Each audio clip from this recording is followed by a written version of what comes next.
Hello student, आपका इस biology classes में स्वागत है, जिसमें आपको आज पढ़ाया जाएगा प्राथमिक पुंबीजाणु जनन कोशिका, जिसमें आपको अगली कक्षाओं में पढ़ा दिए हैं कि परागकोश की संरचना, यह भी उसी का भाग है जिसमें आपको बना था पुंबीजाणु जनन कोशिका। आपको बताया गया था अगली कक्षाओं में कि जो हमारा एक परागकोश होता है, वो जो परागकोश होता है जब अल्प विकसित होता है तो उसमें विभ्रजोतकी कोशिकाएं भरी होती हैं, जैसा कि अगली कक्षाओं में जो फिगर बनाया गया था वही जस्ट यहाँ पर बनाया गया है। ठीक है, जिसमें आपको बताया गया था कि एक परागकोश होता है जिसमें विभ्रजोतकी कोशिकाएं भरी होती हैं। देख सकते हैं ये एक परागकोश है जिसका आधा फिगर बनाया गया है। आपको अगली कक्षा में बताया गया था कि जो फिगर हम बनाते हैं चारों तरफ का एक जैसा ही होता है, इसलिए उसका आधा भाग बनाया गया है, जिसमें हम बताए थे कि देखिए यहाँ पे ढेर सारी कोशिकाएं अंदर भरी हुई हैं। ठीक है, ये आपकी कौन सी कोशिकाएं हैं? विभ्रजोतकी, विभ्रजोतकी हैं। ये जो विभ्रजोतकी कोशिकाएं होती हैं, जैसे जैसे वो विकसित होती जाती हैं, अचानक क्या होती है इसमें कि एक कोशिका वो सभी कोशिकाओं से बड़ी हो जाती है। ठीक है, और उसका केंद्रक भी क्या हो जाता है? बड़ा हो जाता है, और उसका कोशिका द्रव्य गाढ़ा हो जाता है। ठीक है, इतनी चीज़ें बताए थे कि जब वो विभ्रजोतकी कोशिकाओं में अचानक एक कोशिका बड़ी हो जाती है जिसमें उसका केंद्रक भी क्या होता है? स्पष्ट दिखाई देता है, और उसमें का कोशिका द्रव्य भी स्पष्ट दिखाई देता है। इस कोशिका को हमने नाम बताया था प्रपशु कोशिका।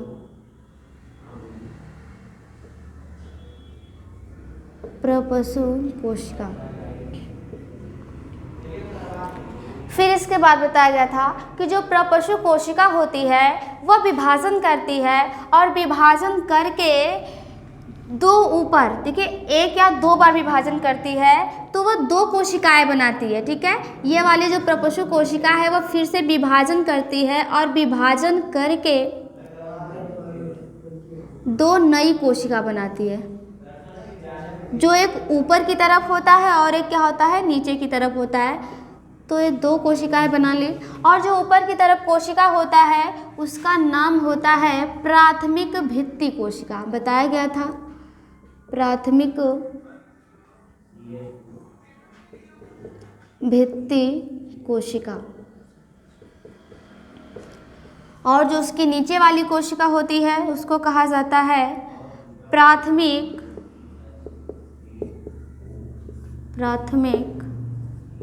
पुंबीजाणु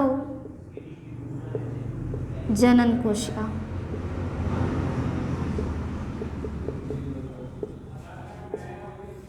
ठीक है, तो अगली कक्षाओं में इस वाले की पहले की बात कर चुके हैं और दूसरी की बात करना है। ठीक है, आपको पहले के बारे में बता दिया गया है कि ये प्राथमिक भित्ति कोशिका क्या करती है, उसका डिटेल में बता दिया गया। अब बताएंगे कि ये प्राथमिक पुंबीजाणु जनन कोशिका क्या है।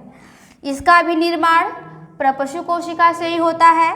ठीक है, ये जो प्रपशु कोशिका है, क्या बोलते हैं, जो प्रपशु कोशिका जब विभाजन करके दो नई कोशिका बनाती है, जो एक ऊपर की तरफ होती है और एक नीचे की तरफ होती है।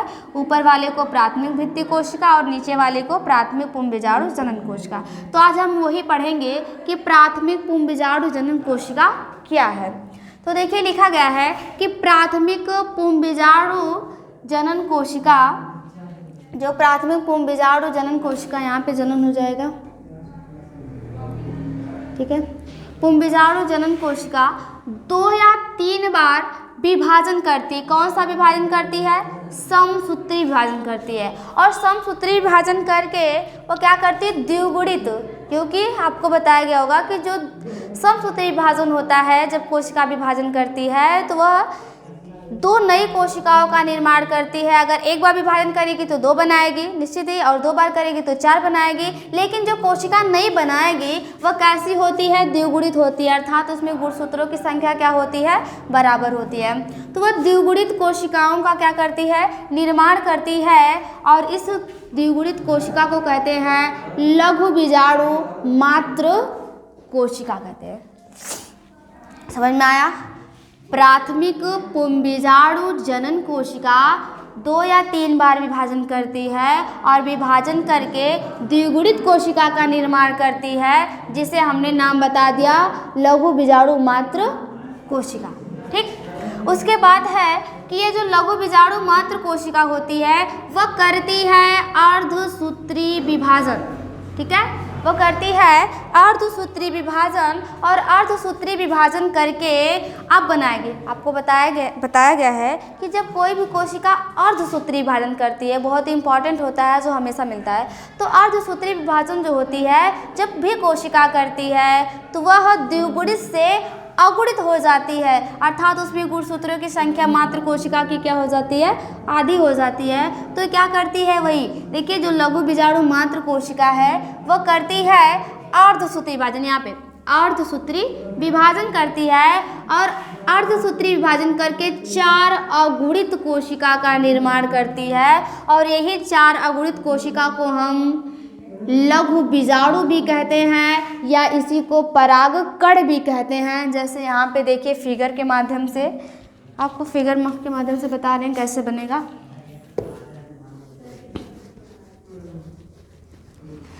जैसे इसकी बात छोड़ दे रहे हैं क्योंकि उसकी बात हम लोग कर चुके हैं। जो पहला है हम बात कर रहे हैं दूसरे वाली कोशिका का, जिसका नाम है प्राथमिक भित्ति कोशिका।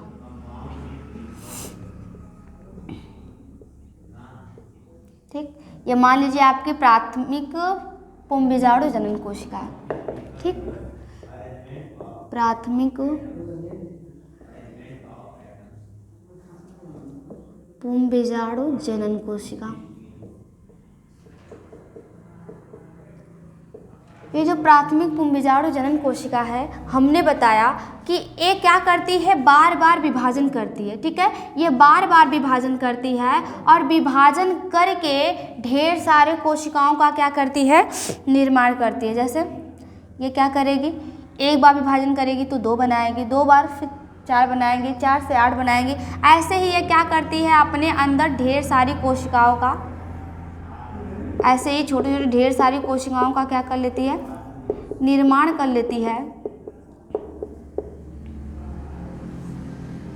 ठीक है, ऐसे ढेर सारे कोशिकाओं का निर्माण कर लेती है। ये सारी कोशिकाओं का नाम दे दिया जाता है लघु बीजाणु, लघु बीजाणु मात्र कोशिका।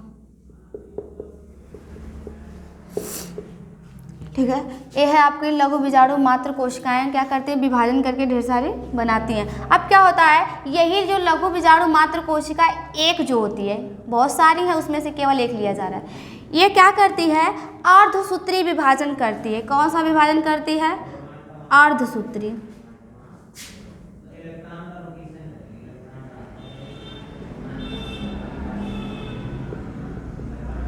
अर्धसूत्री विभाजन करती है और अर्धसूत्री विभाजन करती है तो आपको पता होना चाहिए कि जब भी कोई कोशिका अर्धसूत्री विभाजन करती है तो वह 1 से 4 सेल बनाती है, 4 कोशिका बनाती है। वो भी कैसी कोशिका होती है, मात्र कोशिका की जो अगुणित होती है, सही से तो अगुणित होती है। ठीक,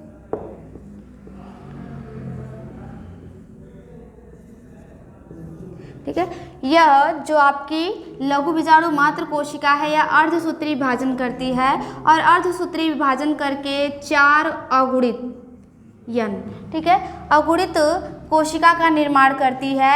यही अगुणित कोशिका जो है कहलाता है परागकण, परागकण कहलाता है या इसी को दूसरे नाम से जाना जाता है लघु बीजाणु कहा जाता है। यह आपका था प्राथमिक पुंबीजाणु जनन कोशिका के बारे में। आगे आपको बताया जाएगा अगली कक्षा में कि परागकोश का स्फुटन कैसे होता है, वह कैसे फटता है। Thank you.